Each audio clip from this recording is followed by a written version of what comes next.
Hi friends, ಎಲ್ರಿಗೂ ನಮಸ್ಕಾರ. Welcome back to my YouTube channel. ಎಲ್ಲರೂ ಹೇಗಿದ್ದೀರಾ? ಎಲ್ಲರೂ ಚೆನ್ನಾಗಿದ್ದೀರಾ ಅಂತಲೇ ಅಂದ್ಕೊಳ್ತೀನಿ. ಇವತ್ತು ನಾನು ನಿಮ್ಮ ಜೊತೆ ಯಾವ ರೆಸಿಪಿನ ಶೇರ್ ಮಾಡ್ತಾ ಇದ್ದೀನಿ ಅಂದರೆ, ಬಾಯಲ್ಲಿಟ್ಟರೆ ಸಾಕು ಕರ್ಗೋಗ್ಬಿಡಬೇಕು ಆ ಥರ ಸ್ವೀಟ್ಸ್ ಮಾಡಿದ್ದೀನಿ. ಈ ಥರ ಸ್ವೀಟ್ಸ್ನ ನೀವು ಬೇಕ್ರಿಯಿಂದ ತೊಗೊಂಡು ಬಂದು ತಿಂದಿರ್ತೀರ. ಅದೇ ಥರ ರುಚಿಯಲ್ಲಿ ಇವತ್ತು ನಾನು ಮನೆಯಲ್ಲೇ ರೆಡಿ ಮಾಡಿದ್ದೀನಿ. ಇದನ್ನು ಹೇಗೆ ಮಾಡಿದ್ದೀನಿ ಅನ್ನೋ ವಿಡಿಯೋನ ನಿಮ್ಮ ಜೊತೆ ಶೇರ್ ಮಾಡ್ತಾ ಇದ್ದೀನಿ. ದಯವಿಟ್ಟು ವಿಡಿಯೋನ ಸ್ಕಿಪ್ ಮಾಡದೆ ನೋಡ್ಕೊಂಡು ಬರೋಣ ಬನ್ನಿ. ಇವಾಗ ನಾನಿಲ್ಲಿ ಸ್ಟವ್ ಮೇಲೆ ಒಂದು ನಾಸ್ಟಿಕ್ ಬಾಣಲೆ ಇಟ್ಕೊಂಡಿದ್ದೀನಿ. ಅದರಲ್ಲಿ ಒಂದು 1/4 ಲೀಟರ್ ಆಗುವಷ್ಟು ಹಾಲು ಹಾಕ್ತಾ ಇದ್ದೀನಿ. ನಿಮಗೆ ಸ್ವೀಟ್ ಎಷ್ಟು ಬೇಕು ಅಷ್ಟು ಹಾಲನ್ನು ನೀವು ತಗೊಳ್ಳಿ.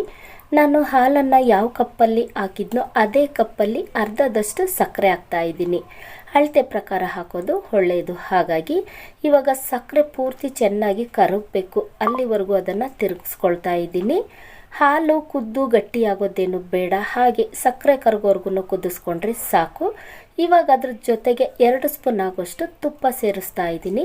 ಸ್ವೀಟ್ ಮಾಡುವಾಗ ತುಪ್ಪ ಸೇರಿಸಿ ಸ್ವೀಟ್ಸ್ ಮಾಡೋದ್ರಿಂದ ಸ್ವೀಟ್ಸ್ ರುಚಿ ತುಂಬಾ ಚೆನ್ನಾಗಿರುತ್ತೆ. ಹಾಗಾಗಿ ಇವಾಗ ಹಾಲು ಚೆನ್ನಾಗಿ ಕುದಿ ಬರ್ತಾ ಇದೆ. ಇವಾಗ ಇದಕ್ಕೆ ನಾನು ಹಾಲಿನ ಪುಡಿ ಹಾಕ್ತಾ ಇದ್ದೀನಿ.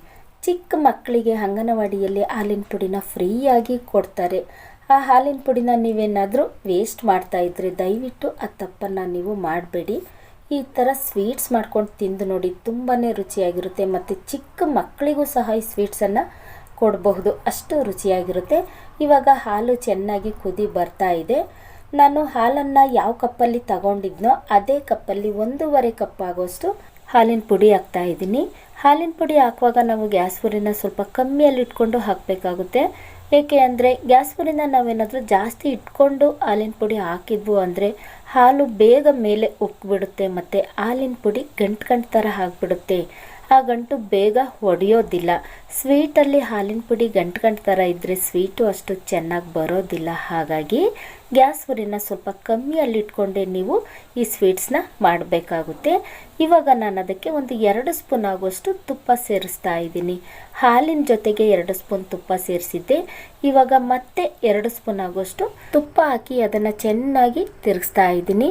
ಇದನ್ನು ಒಂದು 2 ಸೆಕೆಂಡು ಸಹ ಹಾಗೆ ಬಿಡೋ ಹಾಗಿಲ್ಲ, ತಿರುಗಿಸ್ತಾನೆ ಇರಬೇಕು.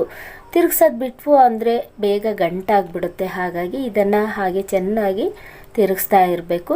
ಇದನ್ನು ಯಾವ ಥರ ನಾವು ರೆಡಿ ಮಾಡ್ಕೊಬೇಕು ಅಂದರೆ, ಮುದ್ದೆ ಥರ ಮಾಡ್ಕೊಬೇಕು. ತೆಳುವು ಇರಬಾರ್ದು, ಗಟ್ಟಿನೂ ಇರಬಾರ್ದು, ಒಂದು ಹದದಲ್ಲಿ ಇದನ್ನು ನಾವು ಮಾಡ್ಕೊಬೇಕಾಗುತ್ತೆ.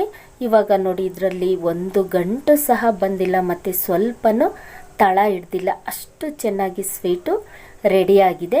ಇವಾಗ ಗ್ಯಾಸ್ ಸ್ಟವನ್ನು ಆಫ್ ಮಾಡ್ತಾ ಇದ್ದೀನಿ. ಇವಾಗ ಇದನ್ನು ಕೆಳಗಡೆ ಇಳಿಸ್ಕೊಂಡು ಅದರಲ್ಲಿ ಒಂದು 2 ಸ್ಪೂನ್ ಆಗುವಷ್ಟು ತುಪ್ಪ ಸೇರಿಸಿ ಅದನ್ನು ಚೆನ್ನಾಗಿ ತಿರುಗಿಸ್ತಾ ಇದ್ದೀನಿ. ಈ ಸ್ವೀಟ್ಸ್ ಮಾಡುವಾಗ ನಾವು ಅವಾಗವಾಗ ಸ್ವಲ್ಪ ತುಪ್ಪ ಸೇರಿಸಿ ಮಾಡೋದ್ರಿಂದ ಸ್ವೀಟ್ಸು ಬೆಣ್ಣೆಯಷ್ಟೇ ಮೃದುವಾಗಿರುತ್ತೆ. ಹಾಗಾಗಿ ನೀವೇನಾದರೂ ಸ್ವೀಟ್ಸ್ ಮಾಡುವಾಗ ಸ್ವಲ್ಪ ಗಟ್ಟಿ ಏನಾದರೂ ಆಯಿತು ಅಂದರೆ ಅದಕ್ಕೆ ಸ್ವಲ್ಪ ಹಾಲನ್ನು ಸೇರಿಸಿ ಒಂದು ಹದದಲ್ಲಿ ರೆಡಿ ಮಾಡ್ಕೊಳ್ಳಿ. ಮತ್ತು ತೆಳುವಾಗಿದೆ ಅಂದರೆ ಅದಕ್ಕೆ ಇನ್ನೂ ಒಂದು ಅರ್ಧ ಕಪ್ ಆಗೋಷ್ಟು ಹಾಲಿನ ಪುಡಿನ ಸೇರಿಸಿ ಒಂದು ಹದದಲ್ಲಿ ಇದನ್ನು ರೆಡಿ ಮಾಡ್ಕೊಳ್ಳಿ. ಆದರೆ ಯಾವುದೇ ಕಾರಣಕ್ಕೂ ನೀರನ್ನು ಮಾತ್ರ ಸೇರಿಸ್ಬೇಡಿ. ಇವಾಗ ನೋಡಿ, ಬೆಣ್ಣೆಯಷ್ಟೇ ಮೃದುವಾಗಿರುವಂಥ ಸ್ವೀಟು ರೆಡಿಯಾಗಿದೆ. ಇವಾಗ ನಾನು ಕೈಗೆ ಸ್ವಲ್ಪ ತುಪ್ಪ ಸವರ್ಕೊಂಡು ಅದನ್ನು ಉಂಡೆ ಥರ ಮಾಡ್ತಾ ಇದ್ದೀನಿ.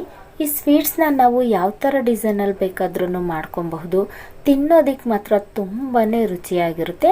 ಇವಾಗ ನೋಡಿ, ಅದನ್ನು ಉಂಡೆ ಥರ ಮಾಡಿಕೊಂಡು ಕೈಯಿಂದ ಮಧ್ಯದಲ್ಲಿ ಸ್ವಲ್ಪ ಪ್ರೆಸ್ ಮಾಡ್ತಾ ಇದ್ದೀನಿ. ಜಾಸ್ತಿ ಪ್ರೆಸ್ ಮಾಡ್ತಾ ಇಲ್ಲ, ಸ್ವಲ್ಪ ಪ್ರೆಸ್ ಮಾಡಿಬಿಟ್ಟು ಅದನ್ನು ಒಂದು ಪ್ಲೇಟಲ್ಲಿ ಎತ್ತಿಡ್ತಾ ಇದ್ದೀನಿ.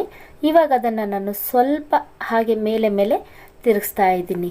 ಈ ಥರ ಮಾಡೋದ್ರಿಂದ ಬೇಕ್ರಿಯಲ್ಲಿ ಸಿಗುತ್ತೆ ನೋಡಿ ನಂದಿನಿ ಪೇಡ, ಅದೇ ಥರ ಪೇಡ ಇಲ್ಲಿ ರೆಡಿಯಾಗುತ್ತೆ. ಇವಾಗ ಎಷ್ಟು ಚೆನ್ನಾಗಿ ಬಂದಿದೆ ಅಂತ ತೋರಿಸ್ತಾ ಇದ್ದೀನಿ ನೋಡಿ. ಬೇಕ್ರಿಯಲ್ಲಿ ಸಿಗುತ್ತಲ್ಲ ಅದೇ ಥರ ಪೇಡ ಇವಾಗ ರೆಡಿಯಾಗಿದೆ.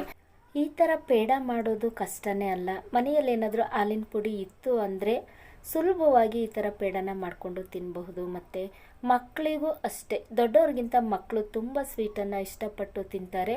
ಅಂಥ ಮಕ್ಕಳಿಗೆ ಈ ಥರ ಪೇಡನ ಮಾಡಿಕೊಟ್ಟು ನೋಡಿ, ತುಂಬ ಖುಷಿಯಿಂದ ತಿಂದು ಖಾಲಿ ಮಾಡಿಬಿಡ್ತಾರೆ.